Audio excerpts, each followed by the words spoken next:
Want to welcome you to Phoenix. Yeah.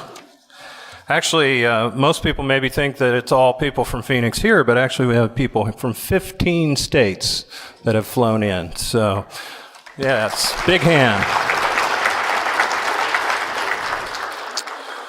And if you don't know who I am, and that's very possible, my name's Doug French. I'm the president of the Ludwig von Mises Institute, but more importantly, I'm the MC for today's events. Now, I wanted to point out a couple of things. When you registered, this fine book by Henry Hazlitt, The Inflation Crisis and How to Resolve It, is provided to us by our sponsor today. And so please give him a big hand, Mr. Jim Rodney.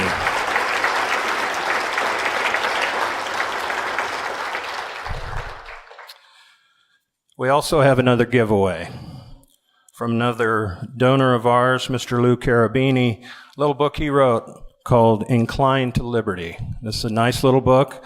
I urge you to take it home and give it a read. It's a nice book to pass on to friends who haven't quite found the freedom message. They can't quite figure it out.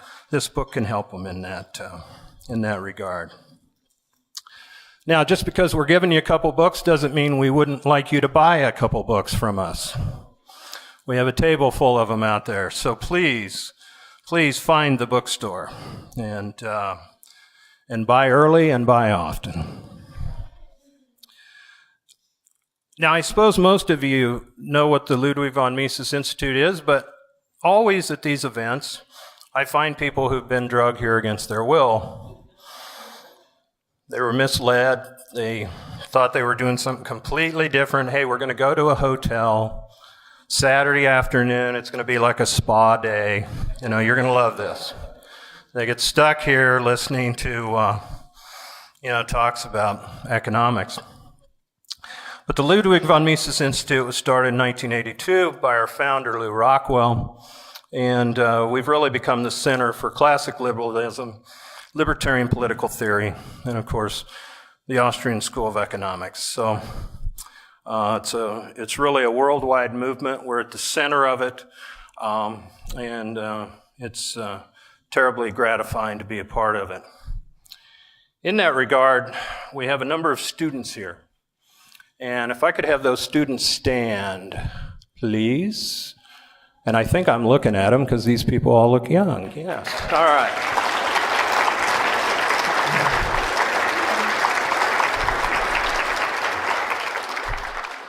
So these are students, we have 24 students from 14 colleges, all the way from a couple kids being homeschooled to the University of Notre Dame, and even someone from the University of Liverpool, which sounds pretty darn exotic to me, but everything in between. So not everybody, not all our students are out there studying Marxism, Keynesism. They're here. And they're here to learn about the economics of freedom. So it's always great to have students here, and by you paying to attend today allows us to invite students here. In regards to helping us in our programs, you'll see a card on your table where we invite you to become members or supporters of the Institute. And so if you choose to, if you like what you hear today, don't know anything about us, but want to become involved, please do. And with contribution today, and today only, you will receive this book, Reassessing the Presidency. And so please sign up. We have one of the authors here, Tom DiLorenzo. He actually has 2 essays in this book. So he could sign this for you if you would sign up today. So please think about that. We're not supported by any big foundations. It's just working people, entrepreneurs like you that keep the lights on for us and allow us to do these kind of things. We also have started something at these events. We have a sign-up sheet.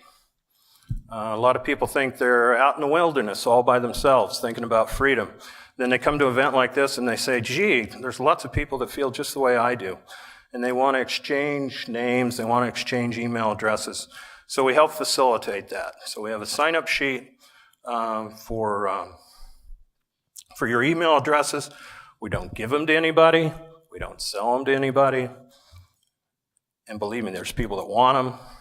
We just give them to the people who signed up and allow them to work together in their local either activism, or if they want to get together and meet and talk about Austrian economics, we just do that to help them out. Also, I want to introduce James Fogel, who is here.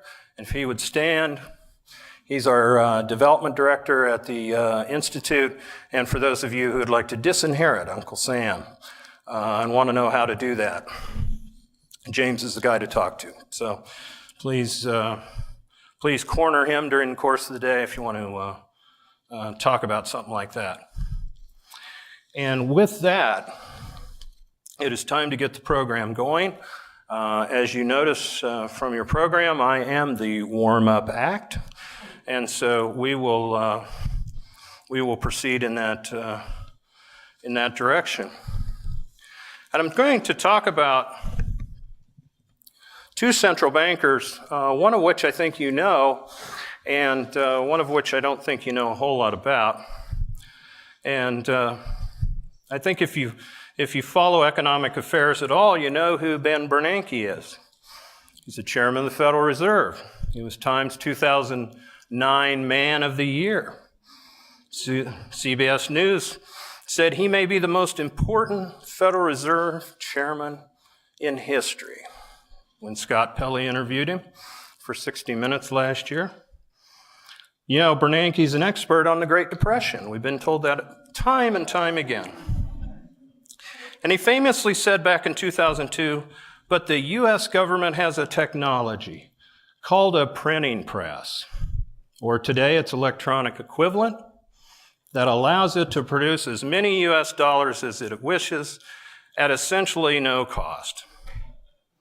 By increasing the number of US dollars in circulation, or even by credibly threatening to do so, the US government can also reduce the value of the dollar in terms of goods and services, which is equivalent to raising the price in dollars of these goods and services. We conclude that under a paper money system, a determined government can always generate higher spending and hence positive inflation. But while Helicopter Ben is considered the great inflator, he's no match for Gideon Gono. Gideon Gono is the governor of the Reserve Bank of Zimbabwe. So Bernanke may have been named Man of the Year in 2009. Gono was awarded the Ig Nobel Prize in 2009 for giving people a simple, everyday way to cope with a wide range of numbers by having his bank print notes with denominations ranging from 1 cent to 100 trillion Zimbabwe dollars.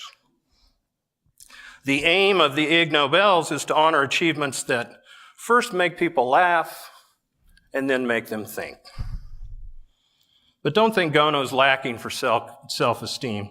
When he was interviewed by Newsweek in 2009 and asked if he viewed his term as Reserve Governor a success, Gono responded, "I am modestly credited with the survival strategy of my country."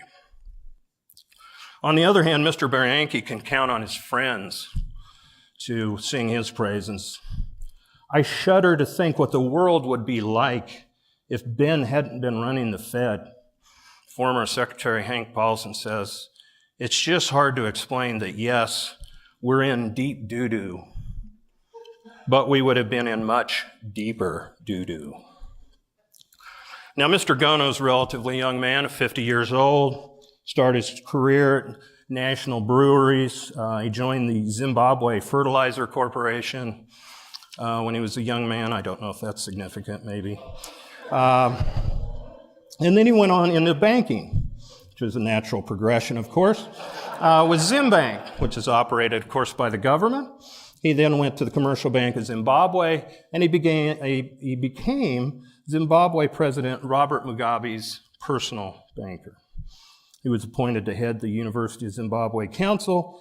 He was granted an honorary degree, and Gono has a doctorate in strategic management from Atlantic International University after beginning his secondary education at Rapid Rewards College.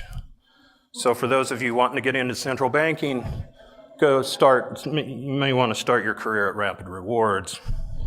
Meanwhile, Mr. Bernanke, on the other hand, has a doctorate degree from MIT, and he studied at Harvard. Now, both central bankers embraced their humble beginnings. Gono told Newsweek, "I owe a lot of my character and who I am today from my humble background. I was poor. I got to start making tea and keeping house. I'm a normal guy. I miss going to the supermarket." Bernanke grew up in a small town in Dillon, South Carolina, and he emphasizes his Main Street middle-class roots. And his wife still makes him do the dishes and take out the trash, according to Time.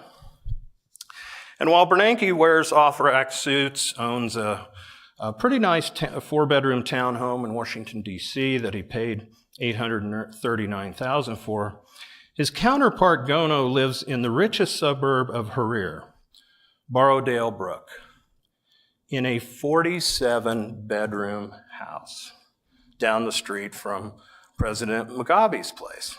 Now, the Gono residence, in addition to having as many rooms as a small hotel, has a glass swimming pool, a mini theater, landscaped gardens, and a gym larger than many of the houses in Zimbabwe's capital city. Gono also owns numerous farms that were, of course, confiscated by the Mugabe government. One is near Norton, which, when the seasonal weather is dry, it draws clean water from a 25-mile-long pipeline linked to a reservoir. Now, this is water that's supposed to supply water to the people of Harare.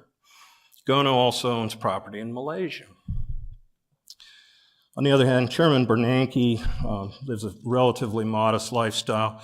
He and his wife reportedly just own a Ford Focus for an automobile, while Governor Gono glides around in a 12-cylinder Mercedes-Benz. So Gono would seem to be doing much better than Bernanke, who lives on a salary of less than $200,000. But Bernanke's employer, the Federal Reserve, is making money like they were printing the stuff. Last year, America's central bank made $52.1 billion, the highest in its 96-year history. The central bank made over $30 billion in each of the previous 2 years, after making $29 billion in 2006.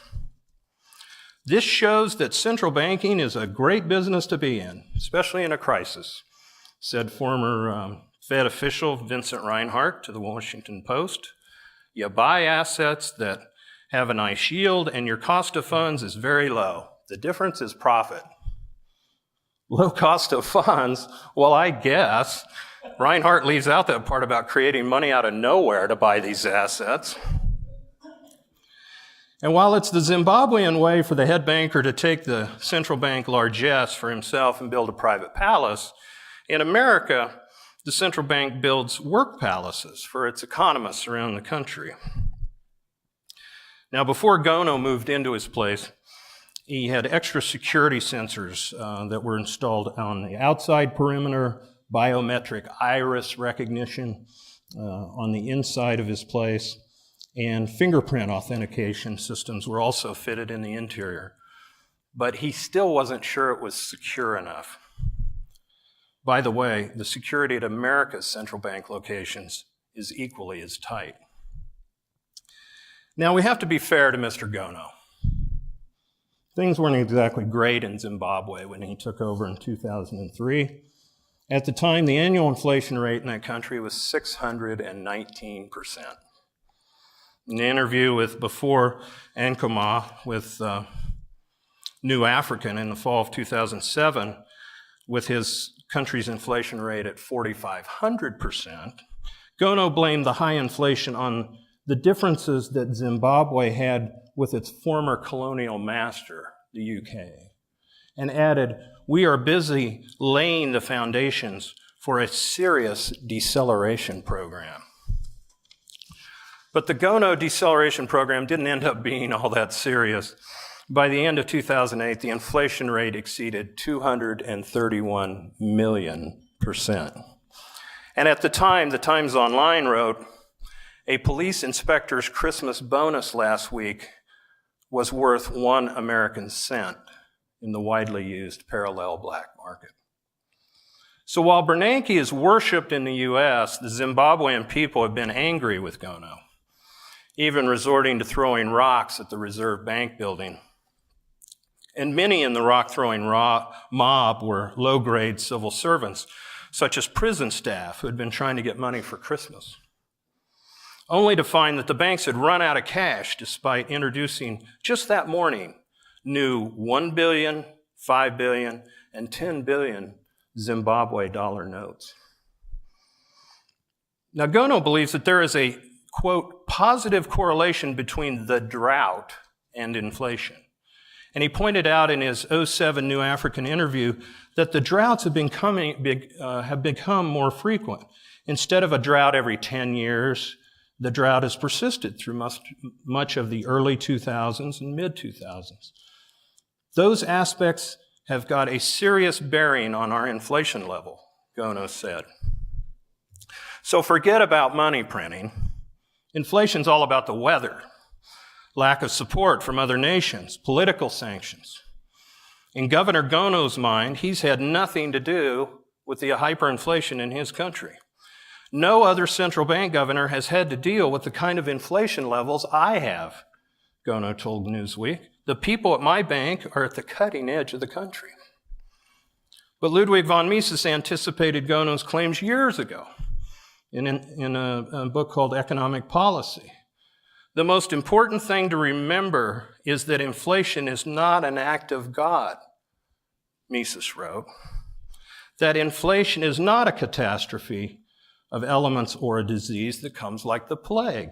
Inflation is policy. Now, Mr. Bernanke also feels his central bank has nothing to do with inflation. When he was interviewed by 60 Minutes, he said, "Well, the Fed is an institution that people don't hear so much about, but it's a very important one. It manages monetary policy for the country.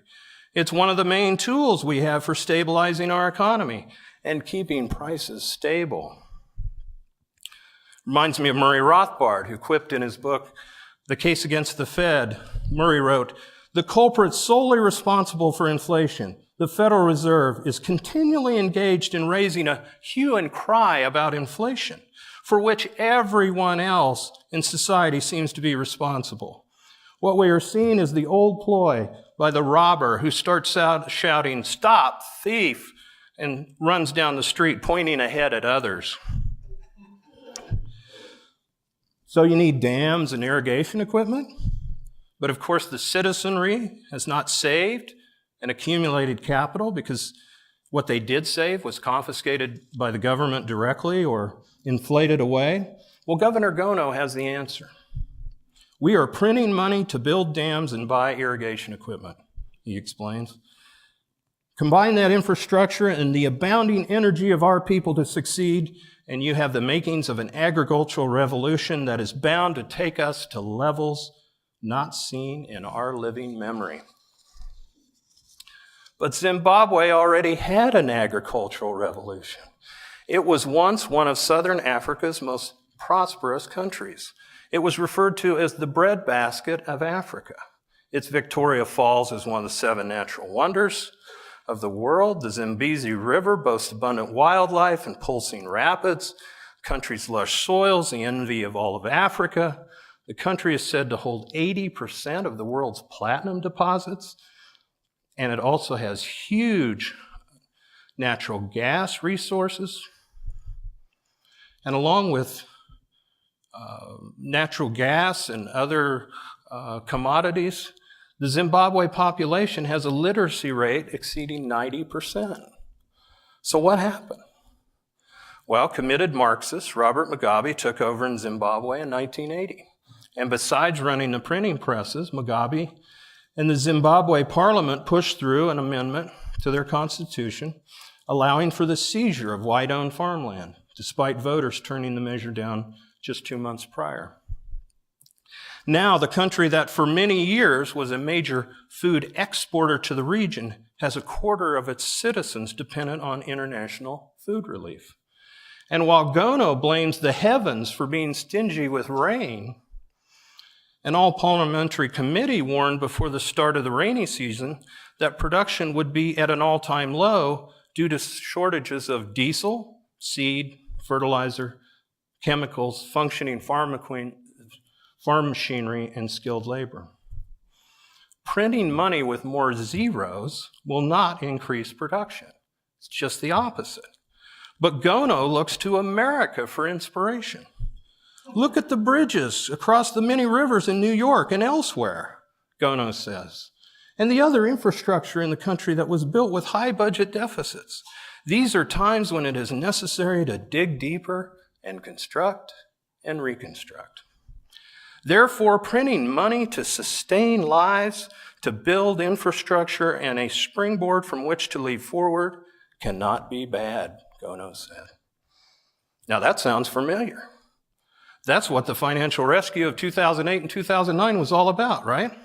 Sustaining lives, especially those on Wall Street and in Detroit, and providing a springboard for consumption, spending on shovel-ready infrastructure and hiring census workers and all of that. And Bernanke's been celebrated for pulling the American economy back from the edge of the abyss with a massive expansion of its balance sheet and interest rates just north of zero.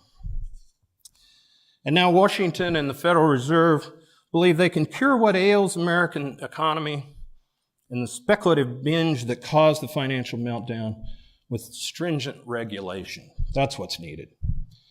The London Times reports that in his pugnacious lunchtime speech in January, President Obama introduced a sweeping series of measures aimed at checking the behavior of banks, which will be the biggest regulatory crackdown on banks since the 1930s. Yes, the authorities in Zimbabwe have also been cracking down. There is a very high level of indiscipline and corruption in the Zimbabwean economy, Gono told Newsweek. I would enact tougher legislation that would ensure offenders would never do it again.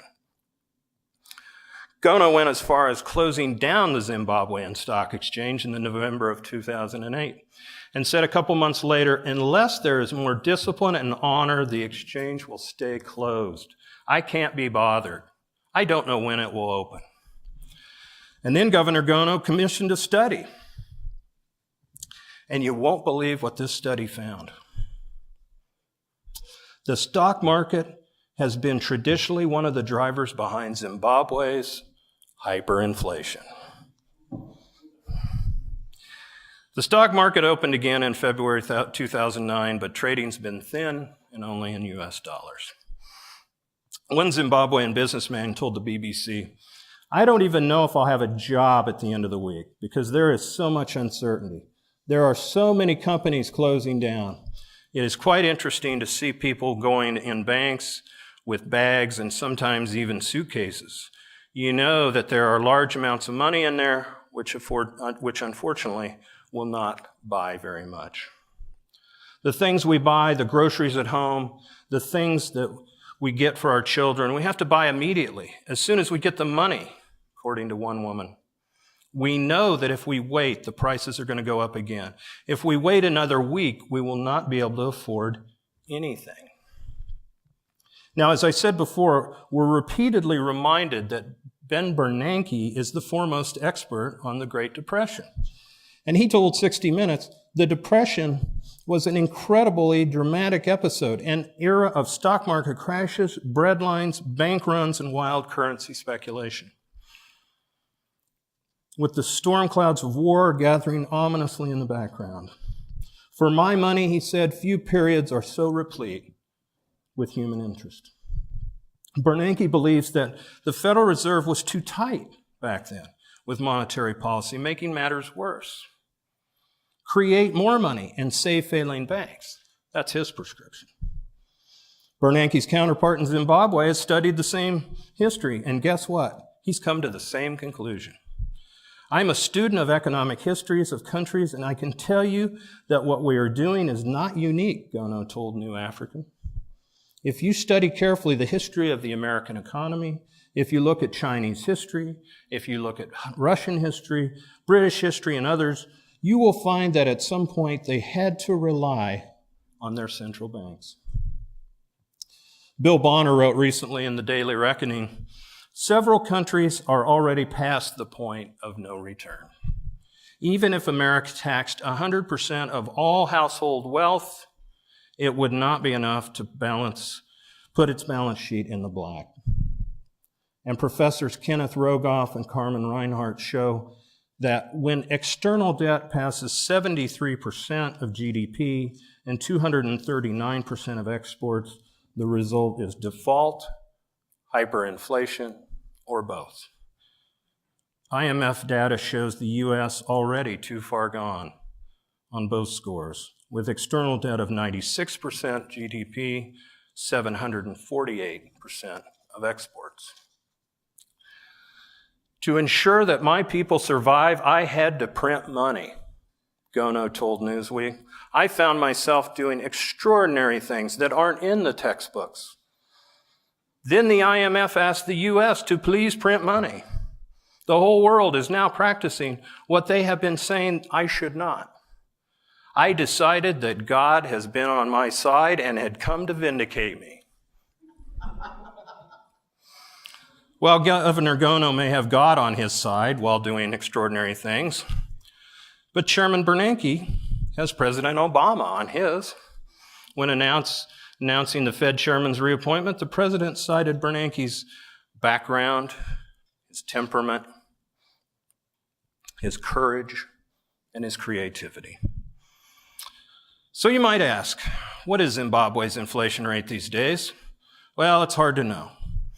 But Steve Hanke, professor of applied economics at the Johns Hopkins University, senior fellow at the Cato Institute, reports that as of November 14th, 2008, Zimbabwe's annual inflation rate was 89.7 sextillion%. That's a daily rate of 98%, with prices doubling every 24.7 hours. Since then, Hanke's not been able to update his index because the price data from Zimbabwe has deteriorated and is unreliable. But imagine for a second, you save your whole life, you delay consumption, you save money to send your kids to college, your grandkids to college, live a comfortable life, and have the government inflate it away in 24 hours. Cut it in half in 24 hours. Cut it in half again in the next 24 hours. It's extraordinary what's going on. So helicopter Ben's policies haven't yet produced the kind of price inflation numbers that Mr. Gono's policy have, but there's still time. According to our government's numbers, prices are going nowhere. But John Williams' numbers at shadowstats.com reveal that prices are rising at a 9.4% annual clip, despite the recession. Well, Mr. Gono's quotes, of course, are laughable. But hopefully the point is made that inflation's no laughing matter and hyperinflation is downright tragic. No other tool other than war can completely destroy an economy like inflation. Zimbabwe is living proof, happening right here, right now, in our lifetimes. And yet it's America's central bank that in many ways has served as the inspiration for Zimbabwean policies.